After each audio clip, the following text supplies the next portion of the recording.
Olá, meus amigos, como vocês estão? Espero que todos estejam bem, sejam todos bem-vindos a mais um vídeo do Partido do Bom Senso.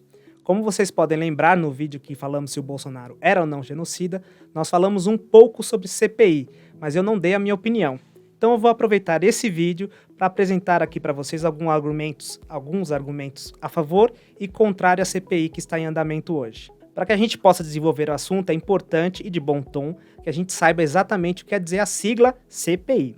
Comissão, que é a junção de pessoas para atingir um fim específico, parlamentar, que é composta por integrantes do Legislativo Federal, ou estadual, municipal, e de inquérito, CPI. Inquérito é uma investigação pré-criminal, para que o resultado seja um relatório encaminhado para as autoridades competentes, como é o caso do Ministério Público da União ou Ministério Público Estadual. Como nós já falamos, ela começa a partir da assinatura de 1/3 do Congresso Nacional, 1/3 do Senado ou 1/3 da Câmara. Qual que é a diferença? Quando for 1/3 do Senado ou 1/3 da Câmara, é uma CPI, Comissão Parlamentar de Inquérito. Quando for do Congresso Nacional, as duas casas, ela é uma CPMI, Comissão Parlamentar Mista de Inquérito. Ela começa por iniciativa dos próprios integrantes da Câmara. Essa CPI em si, ela começou meio errada, porque ela começou por ordem do ministro do STF, quando ele analisou a CPI, o requerimento, entendeu que o presidente do Senado não pautou, porque não quis, por um interesse político, e o Supremo entendeu que tinha condições e causas para ser instaurada essa CPI da Covid. Ok, uma vez instaurado, como que funciona uma CPI? Ela tem um processo inicial que é de oitiva das testemunhas. O que é isso? É ouvir, convoca a testemunha A, B, C, para que elas venham ao Senado, ao Congresso, à Câmara, às Assembleias, que seja, para que elas narrem o que elas sabem. Testemunhas narram o fato, que elas já souberam, não opinião. É por isso que muita gente critica a CPI de hoje, porque ela pergunta muito, eu não sei se por ignorância, má fé, o senador pergunta muita opinião da testemunha quando está totalmente equivocado. A CPI está lá para apurar fatos e testemunhas fazem testemunhos de fatos, não de opiniões. Por quê? Por que a Copa América no Brasil? Para o povo que está cansado com a pandemia se divertir um pouco com o futebol? Isso não é verdade. Não tem público. Ele vai assistir pela televisão. Qual a sua opinião sobre estes mais de 14 mil médicos hoje no Brasil e outros tantos no exterior afirmam que têm obtido milhares de excelentes resultados? Por outro lado, a CPI também não é palanque político. Então, não é, pelo menos nessa fase processual, em que os senadores têm que fazer política, têm que dar opinião. Eles estão lá como inquiridores, e inquiridores fazem perguntas, não discurso. Então, esse tipo de atitude que você vai ver agora está equivocado. General Eduardo Pazuello, a verdade precisa vir à tona. A verdade precisa vir à tona, e ela vai prevalecer aqui. Mesmo que a gente tenha flagrante parcialidade, mesmo que a sentença já esteja pronta e a gente sabe qual é o final disso tudo. Na verdade, por favor, senadora. Eu não estou nem interessada na resposta dele. Então, eu posso concluir com mais uma pergunta? Pois não. Eu acho importante para a nossa CPI. O inquérito é um procedimento formal, então a gente aplica a mesma situação de inquéritos judiciais. Então, os inquiridores, que nos casos são senadores, têm que tratar com urbanidade todos que estão sendo convocados ou convidados para a CPI. Então, quando um senador passa o bom senso e começa a ser agressivo com a testemunha, além de ser totalmente desnecessário, é também equivocado. Nós estamos diante de uma imprudência sanitária patrocinada pelo Conselho Federal de Medicina, que deve ser convocado para esta CPI. Não sabe, infelizmente. A senhora não sabe nada de infectologia. Nem estudou, doutora. A senhora foi aleatória mesmo, superficial. Outra coisa que também é interessante da gente conversar aqui é em relação à convocação / convite que a CPI fez aos governadores, né? É importante mencionar que a Constituição Federal ela é explícita, não deixa dúvida nenhuma nesse sentido de que a CPI não pode convocar governadores. É muito simples, é só ler a Constituição e você vai ver que não pode. A Câmara dos Deputados e o Senado Federal, ou qualquer das suas comissões, no caso a CPI, poderão convocar ministro de Estado. Quem é ministro de Estado? É o ministro da Economia, é o ministro da Casa Civil, são os ministérios. Ou quaisquer titulares de órgãos diretamente subordinados à presidência da República. Ou seja, ministérios e subordinados ao presidente da República. Se vocês lembrarem o vídeo que nós fizemos sobre competências, vocês vão lembrar que nós falamos que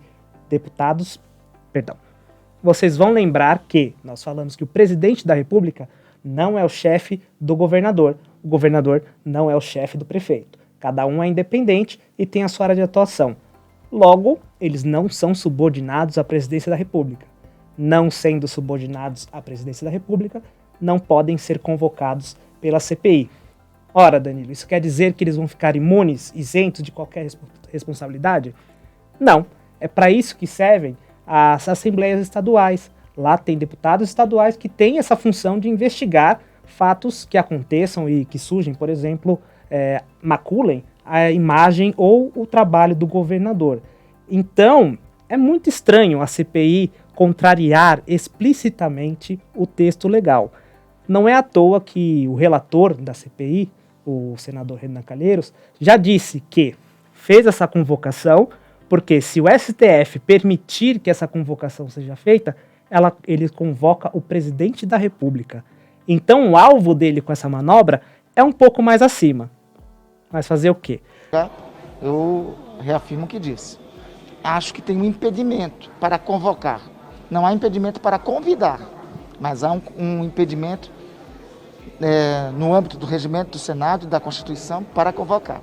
Se for possível convocar governador, será possível também convocar o presidente da República. Superada essa primeira fase de oitiva de testemunha, a CPI passa para uma segunda fase, que é a oitiva dos investigados em si. Então você apura os fatos e aí você pode começar a investigar pessoas e atos. Qual é a diferença da primeira e da segunda fase? Na primeira, a testemunha fala sobre fatos que aconteceu. Então ela não pode mentir, ela pode ser presa inclusive por falso testemunho. Quando a pessoa vai na condição de investigado, ela tem uma guarida constitucional de não produzir provas contra si mesma. O que isso quer dizer? Ela não é obrigada, então, de falar absolutamente nada sobre o fato, porque ela já passou a ser investigada. Inclusive, teve uma das testemunhas que conseguiu um habeas corpus para não falar sobre alguns casos que estavam sendo investigados sobre ela no Amazonas. Então ela falava tudo o que sabia sobre outras pessoas, mas quando chegava a conduta dela em si, por ela ser investigada, ela não precisava falar. E praticamente é o que vai acontecer agora. A CPI vai convocar pessoas na condição de investigados. E eles não têm obrigação nenhuma de falar, porque compete ao Estado produzir prova contra quem acusa. Já chegando no final do vídeo, eu queria aproveitar aqui e comentar um pouco sobre o que aconteceu com a Juliana Paes. Ela se manifestou, né, contra o interrupting, né, que costuma ser feito com mulheres, interromper mulheres falando, no episódio da oitiva da doutora Nise Yamaguchi. E logo em seguida ela foi detonada pelas redes sociais, chamando-a de bolsominion, porque ela defendeu alguém que defendia situações que o Bolsonaro também o fazia. Primeiro, achar que humanas é A ou B empobrece muito o discurso. Política é uma ciência humana, e como ciência humana, ela tem uma vastidão de características, de hipóteses. Hoje, por exemplo, a discussão de direita e esquerda já está muito superada. Comumente a gente utiliza o political compass, o compasso político, pelo qual você consegue identificar pelo menos 9 posições políticas muito bem definidas. Então vamos também enriquecer um pouco o debate político, sem ficar com esse maniqueísmo, o bem e o mal. O ser humano é um pouco mais complexo do que isso. Eu acho que a política hoje está nesse sentido. Se você apoia Bolsonaro, você é mal. Se você é contra, você é bem. E eu acho esse discurso de colocar políticos em duas caixinhas só extremamente pobre. Primeiro que a discussão política de direita e esquerda é muito rasa.